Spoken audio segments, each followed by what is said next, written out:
Hola mis amigos de YouTube, vamos a realizar el ejercicio número 9 de tiro parabólico. Espero que ustedes estén muy bien y con muy buena energía. Entonces tenemos lo siguiente. En el problema 8 habíamos definido una trayectoria parabólica. Habíamos definido una trayectoria parabólica en donde ya se conocía el tiempo de subida, que era de 1.045 segundos. Necesitamos entonces ahora calcular para un tiempo de 1.5 segundos, cuáles son la posición en X y la posición en Y de la trayectoria.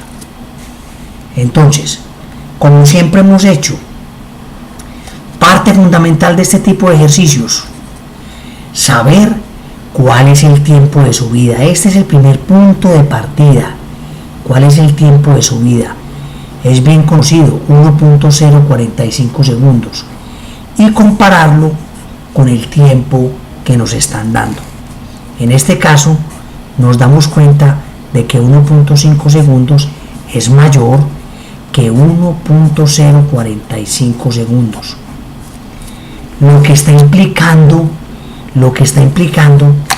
que la partícula ha pasado del punto de máxima, o sea que ya se encuentra en descenso, ya viene bajando.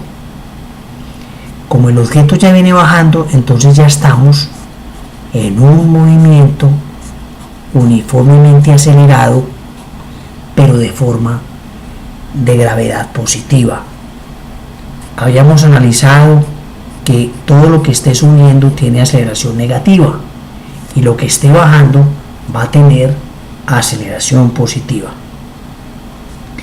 Por lo tanto, vamos a calcular cuál será el alcance X1, o sea, toda esta trayectoria desde el punto A, este es B, al punto C. Vamos a medir, vamos a calcular cuánto es el desplazamiento en X. El desplazamiento en X no tiene problema alguno. Porque recordemos que este se modela con un movimiento rectilíneo uniforme, cuya ecuación está dada por velocidad igual a espacio sobre tiempo. Basta, como en todos los ejercicios, pasar este tiempo que está dividiendo a multiplicar. Por lo tanto, nos queda B por T igual a X. Pero sabemos que la velocidad en X está dada por B sub 0, coseno de teta, por el tiempo igual a X. Muy bien, amigos. Vamos muy bien. Entonces, ahora vamos a calcular ese valor. La velocidad inicial en X es 30 metros sobre segundo multiplicado por el coseno de 20, siguiendo con los datos del ejercicio número 8, multiplicado por el tiempo requerido en ese momento, que es 1.5 segundos. Estos segundos se cancelan con estos segundos y esta multiplicación 30 por coseno de 20 por 1.5 nos da 42.2861 metros. Hasta ahí hemos obtenido ¿qué? Hasta ahí hemos obtenido el valor de la componente en X del movimiento o el avance en X, calculado como movimiento rectilíneo uniforme. Ahora vamos a trabajar lo que es la trayectoria en Y. La trayectoria en Y es calculada con un movimiento uniformemente acelerado. Pero tenemos que tener en cuenta lo siguiente.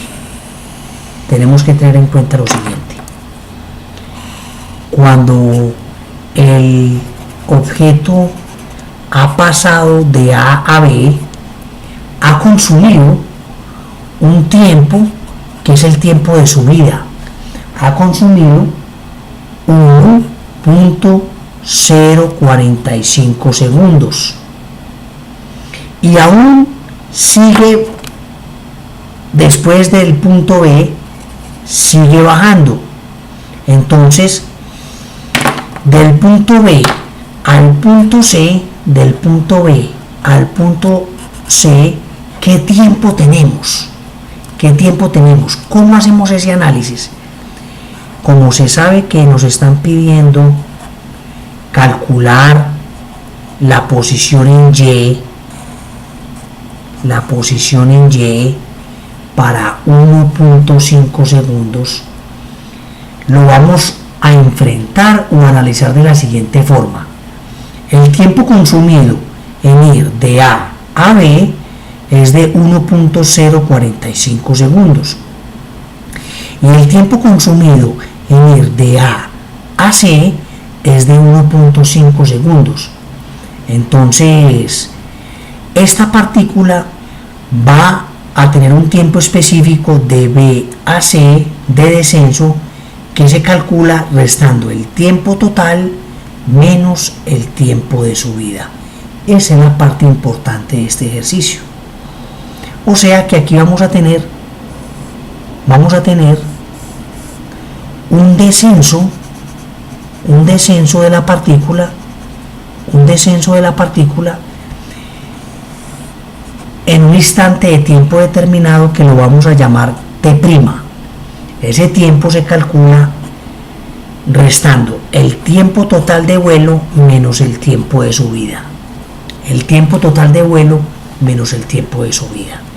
Donde T es el tiempo total de vuelo hasta ese momento menos el tiempo de subida. Muy bien.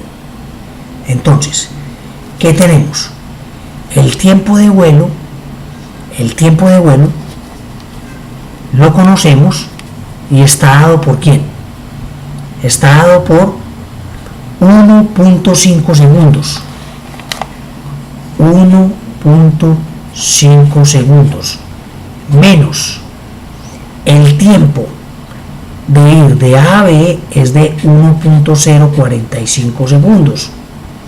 Por lo tanto, la diferencia de estos tiempos me da el tiempo de descenso, que equivale a 0.4515 segundos. Un planteamiento muy importante, muy interesante. Este tiempo es el que gasta la partícula en ir de B a C, con un movimiento en caída libre, porque recordemos que la velocidad en B en Y es igual a 0. ¿Ok?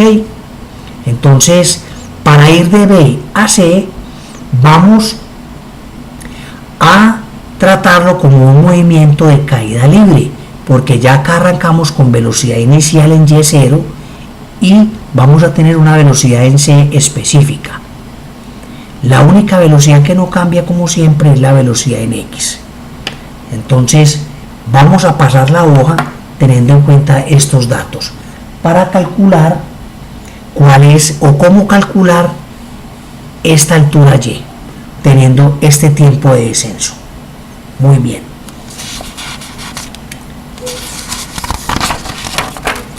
Entonces, reestructuremos y hagamos de nuevo nuestra gráfica, nuestra situación actual del problema, teniendo en cuenta que acá tenemos la altura máxima y acá vamos a tener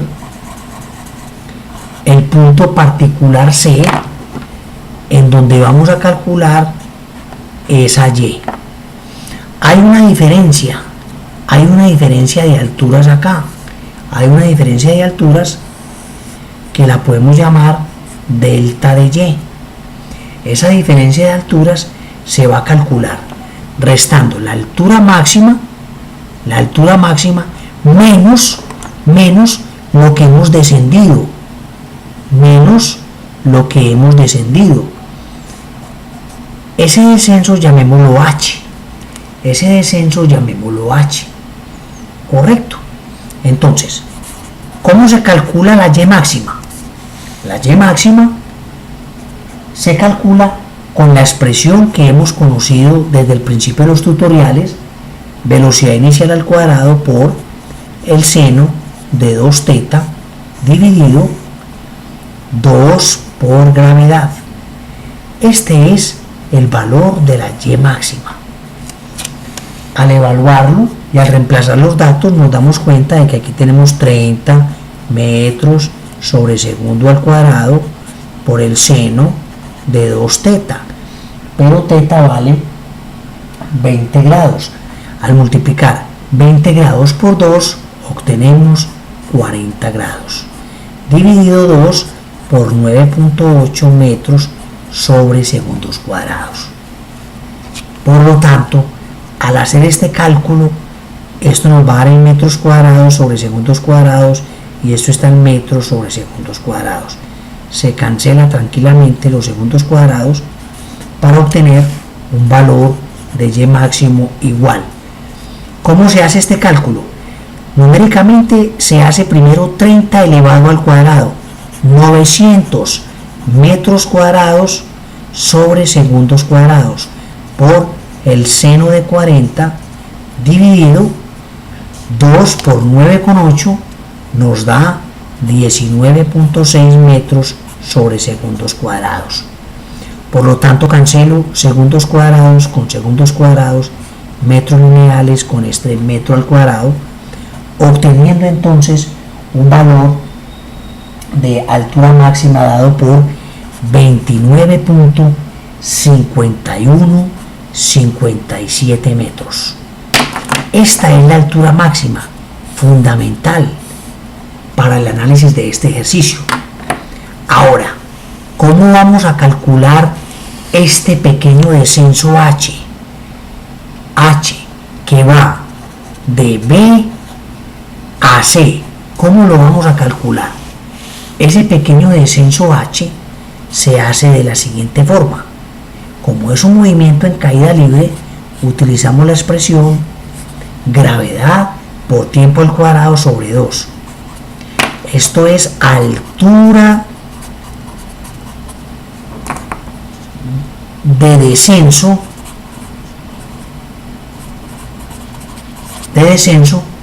en caída libre. Altura de descenso en caída libre. Por lo tanto, la altura va a ser igual a la gravedad, 9.8 metros sobre segundos cuadrados, por, ojo con este tiempo, ¿qué tiempo vamos a utilizar acá? El delta de t que calculamos anteriormente, o la diferencia entre el tiempo de vuelo menos el tiempo de subida, que nos dio 0.4515 segundos al cuadrado, dividido 2. Entonces, esa pequeña altura de descenso, si la calculamos, nos va a dar 1 metro. Aquí se cancelan segundos cuadrados con segundos cuadrados. Observen que primero se debe hacer esta expresión al cuadrado y el resultado multiplicarlo por 9,8 y dividirlo entre 2. Ya tenemos h y ya tenemos la altura máxima. Entonces, ¿cómo podemos hallar y? La referencia de la altura, ¿cómo la podemos hallar? Simplemente restando el valor de la altura máxima menos el valor h de descenso. Porque en un sistema de coordenadas sabemos que acá vamos a tener el eje y acá vamos a tener el eje x. Si referenciamos la situación de este problema a un sistema de coordenadas con centro en O en la base de la trayectoria. Entonces repitamos, la altura Y se calcula restando la altura máxima menos la h de descenso. Y así damos por concluido este ejercicio en donde la y pedida se va a calcular restando la altura máxima, que equivale a 29. Vamos a poner esta y' para no confundirla con la y máxima, correcto, 29.5157 metros menos 1 metro de descenso, y eso me da 28.5157 metros. Espero que el planteamiento de este ejercicio les haya sido de mucha utilidad. Amigos de YouTube, estoy preparando mucha información para ustedes, para que les sirva en sus trabajos, en sus talleres, en sus explicaciones. Dios los bendiga. Seguimos en contacto.